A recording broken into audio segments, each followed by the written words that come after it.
श्री गणेशाय नमः। ओम श्री साई नाथाय नमः। बाबा करें आपकी सभी सद मनोकामना पूर्ण। बाबा के संदेश को सुनने से पहले श्रद्धा सबूरी आवश्यक है। सदगुरु श्री साई प्रभु बाबा का संदेश है, आत्मानुभूत न तो बोध द्वारा और न शुष्क वेदाध्ययन द्वारा संभव है। जिन पर इस कृपा होती है केवल वे ही इसे प्राप्त करते हैं। बाबा के सभी भक्तों अब बाबा के बोध को सुनते और समझते हैं। जहाँ रहते हैं बाबा साईं, मेरे बाबा साईं, वह मस्जिद है द्वारिका माई। अनेष्ट टाले भक्त का धीरज देते धीर, चरणों में निज भक्त को देते शरण फकीर। पहले टहनी पेड़ की फिर चंदा दिखलाय, साख चंद्र के न्याय से अंगूठा दिखलाय। बाएं कर की तर्जनी और मध्यमा बीच, पद अंगूठा दाहिना रखते हैं साईस।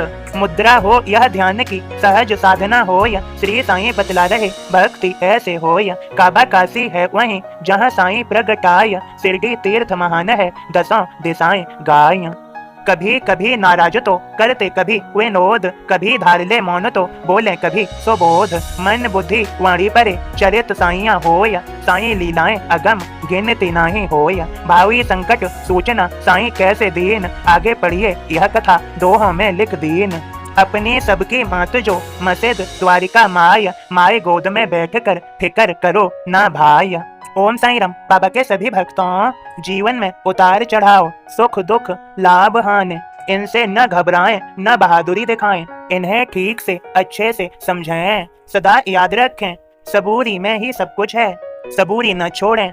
जीवन में उतार चढ़ाव इसलिए आते हैं कि आप कुछ नया करें, इनसे सीखें, संघर्षी बने और आप जीवन में सफलताओं को प्राप्त करने योग्य बने। परेशानियां हमें कमजोर करने के लिए नहीं, मजबूत बनाने के लिए आती हैं। हमें और ज्यादा सतर्क सचेत रहने के लिए और संघर्ष करने के लिए प्रेरित करती हैं। हमें जीवन में घबराना नहीं है और बाबा के संदेश में यह भी है, समझ लीजिए।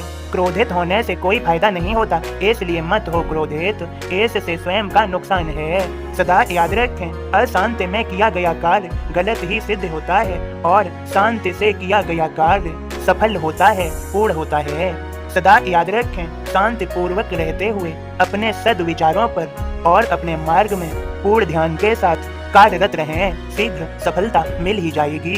बाबा के सभी भक्तों बाबा कहते हैं, आत्मानुभूत न तो बुद्धि द्वारा और न शुष्क वेदाध्ययन द्वारा संभव है। जिन पर ईश कृपा होती है केवल वे ही इसे प्राप्त करते हैं। और आगे समझिए, संघर्षी बनिए, ईश्वर से सदैव प्रार्थना कीजिए। जब जब मानव रूप में जन्म लो तब तब उसके भक्त बन के चरणों में रहिए, सदा ईश्वर की शरण में रहिए।